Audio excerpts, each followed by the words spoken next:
வணக்கம் வீரர்களே. இன்றைக்கி எங்கே போகிறேன்னு பார்க்குறீங்க. எங்கேயும் போக மாட்டேன், திருப்பி வந்துடுவேன்.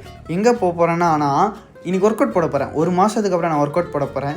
ஏன்னா என்னையே நான் ஏமாற்றிட்டு இருந்ததுனால இதுக்கப்புறம் ஏமாற்றினா நம்மளோட உடம்பு வெயிட் தான் ரொம்ப அதிகமாக போகுது.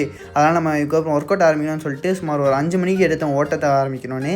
இது நம்ம ஓடுறதுக்கு முன்னாடி எடுத்தது. அதுக்கப்புறம் நம்ம ஓடி முடிக்க போகிற அந்த நிலமையில் இருக்கும்போது இது எடுத்தது. சராசரியாக ஒரு 5:30 மணிக்கே முடிச்சிட்டேன் எப்படியோ ஒர்க் அவுட்டை. இன்றைக்கி நம்ம காலனிக்குள்ளே போகலான்னு பார்த்தா காலனியில் போகிறதுக்கு மொத்தம் 3 வழி.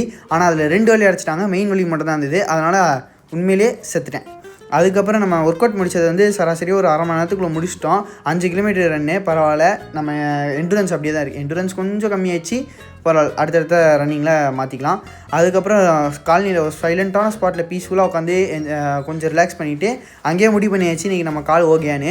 அதுக்கப்புறம் நம்ம காலனியில் பார்த்திங்கன்னா 2 பக்கமும் அடைச்சதுனால அப்புறம் ஸ்ட்ரிக்டான ரூல்ஸ் போட்டதுனால யாருமே இல்லை. அதனால் ரொம்ப சைலண்ட்டாக இருந்தது. அதுக்கப்புறம் வீட்டுக்கு போனால் எங்கள் அம்மா எந்திரிச்சு உட்காந்து இப்போ பால் வாங்கிட்டு வந்தாங்க. எதுக்கு பால் வாங்கிட்டு வர சொன்னாங்கன்னு கேட்டால், நான் சைட்டில் வேலை பார்க்குறாங்களா அவங்களுக்கு டீ போட்டு கொடுக்கணும். ஆச்சு போய் வாங்கிட்டு வந்துட்டாங்க. அதை வாங்கிட்டு காலை உணவு சாப்பிட்றதுக்கு முன்னாடி நம்ம 3D கோர்ஸ் கற்றுக்கிட்டு இருக்கோம்ல. நம்ம சாதாரணமாக தான் கற்றுட்டு இருக்கோம், ஒரு பேஷனாக. அதை கற்றுக்கிட்டு இருக்கிறதுல இன்றைக்கி எப்படியோ வெற்றிகரமாக இவ்வளோ தூரம் கற்றுக்கிட்டு முடிச்சாச்சு. இன்னும் போக போக வீடியோஸில் இன்னும் பெருசாக நம்ம சாதிக்க போகிறோம். எப்படியாவது இதை சீக்கிரமாக முடித்து நான் போடுறேன் அடுத்த வீடியோ. அதுக்கப்புறம் காலை உணவுக்கு நம்ம இட்லியும் புதினா சட்னி வச்சுருந்தாங்க எங்கள் அம்மா. சட்னி மட்டும் கொஞ்சம் காரமாக இருந்துச்சு. அதை சாப்பிட்டுட்டே இருக்கும்போது சாப்பிட்டு முடிச்சுட்டு ஸ்பைடர் நாய் பார்த்துட்டு இருந்தேன். அதுக்கப்புறம் அப்படியே சாயங்காலத்துக்கு வந்துடலாம். சாயங்காலம் பஜ்ஜி சாப்பிட்டு ஆஃப் கேம்பஸ் பார்க்கலான்னு ஆரம்பித்தேன். உண்மையிலே சொல்லணும்னா சீரீஸ் நல்லா இருக்குது. அதுக்கப்புறம் நைட்டுக்கு நம்ம பருப்பு குழம்பு வச்சுருந்தாங்க. மதியம் வச்ச சாப்பாடு தான் அது. அதுக்கப்புறம் நைட்டு எங்கள் அம்மா நீ தங்கச்சிக்கு எதுவும் வாங்கணும்னு சொல்லியிருந்தாங்க.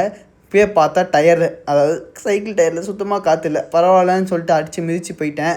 காற்று அங்கே போய் அடிச்சுட்டு தங்கச்சிக்கு ஜெராக்ஷன் எடுத்துகிட்டு அதுக்கப்புறமும் ஃபோன் பண்ணி எனக்கு இது மட்டும் பத்தாது, இன்னும் திங்ஸ் எல்லாம் வேணும்னு சொல்லி அதையும் வாங்கிட்டு டப்பு டிப்புன்னு இன்றைக்கி வீட்டுக்கு எப்படியோ கிளம்பி வந்துட்டேன். இன்றைக்கி நாளை இதோட முடிச்சிட்டேன்.